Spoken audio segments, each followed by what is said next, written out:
जब बीरबल बच्चा बना। एक बार की बात है, बीरबल को दरबार आने में देरी हो गई। राजा अकबर बेसब्री से बीरबल का इंतजार कर रहे थे। जैसे ही बीरबल दरबार में पहुंचे, अकबर ने उनसे देरी का कारण पूछा। बीरबल कहने लगे कि आज जब वह घर से निकल रहे थे तो उनके छोटे छोटे बच्चों ने उन्हें रोक दिया और कहीं न जाने की जिद करने लगे। किसी तरह बच्चों को समझा बुझाकर निकलने में ही देरी हो गई। राजा को बीरबल की इन बातों पर बिल्कुल यकीन नहीं हुआ। उन्होंने सोचा कि बीरबल देर से आने का झूठा बहाना कर रहे हैं। उन्होंने बीरबल को कहा कि बच्चों को मनाना इतना भी कठिन काम नहीं है। अगर वे ना माने तो थोड़ा डांट डपट कर उन्हें शांत किया जा सकता है। वहीं बीरबल इस बात से परिचित थे कि बच्चों के मासूम सवालों और जिद को पूरा कर पाना बेहद मुश्किल होता है। जब अकबर इस बात से संतुष्ट न हुए तो बीरबल को एक उपाय सूझा। उन्होंने राजा के सामने एक शर्त रखी। उन्होंने कहा कि वह इस बात को सिद्ध कर सकते हैं कि छोटे बच्चों को समझाना बहुत मुश्किल होता है, लेकिन इसके लिए उन्हें एक छोटे बच्चे के जैसे व्यवहार करना होगा व राजा को उन्हें समझाना होगा। राजा इस शर्त के लिए तैयार हो गए।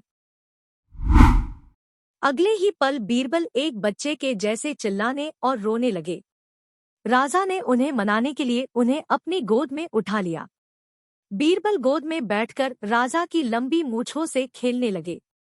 कभी वे बच्चों की तरह मुंह बिगाड़ते तो कभी मूंछों को खींचने लगते।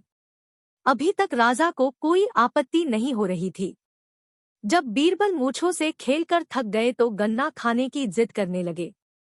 राजा ने बच्चा बने बीरबल के लिए गन्ना लाने का आदेश दिया। जब गन्ना लाया गया तो बीरबल ने नई जिद पकड़ ली कि उन्हें छिला हुआ गन्ना चाहिए। एक सेवक द्वारा गन्ने को छिला गया। अब बीरबल जोर जोर से चीखने लगे कि उन्हें गन्ना छोटे छोटे टुकड़ों में कटा हुआ ही चाहिए। उनकी जिद को पूरा करने के लिए गन्ने को छोटे छोटे टुकड़ों में काटा गया।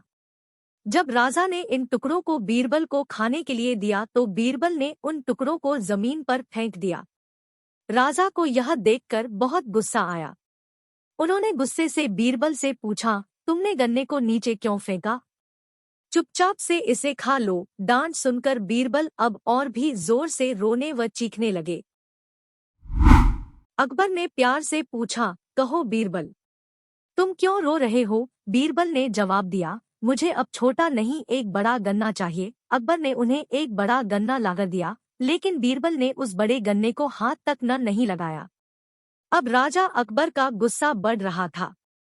उन्होंने बीरबल से कहा कि तुम्हारी जिद के अनुसार तुम्हें बड़ा गन्ना लाकर दिया गया है, तुम इसे न खाकर रो क्यों रहे हो? बीरबल ने जवाब दिया, मुझे इन्हीं छोटे छोटे टुकड़ों को जोड़कर एक बड़ा गन्ना खाना है। राजा ने बीरबल की इस जिद को सुनकर अपना सिर पकड़ लिया और अपनी जगह जाकर बैठ गए। उन्हें परेशान देखकर बीरबल ने बच्चा बनने का नाटक खत्म किया और राजा के समक्ष गए।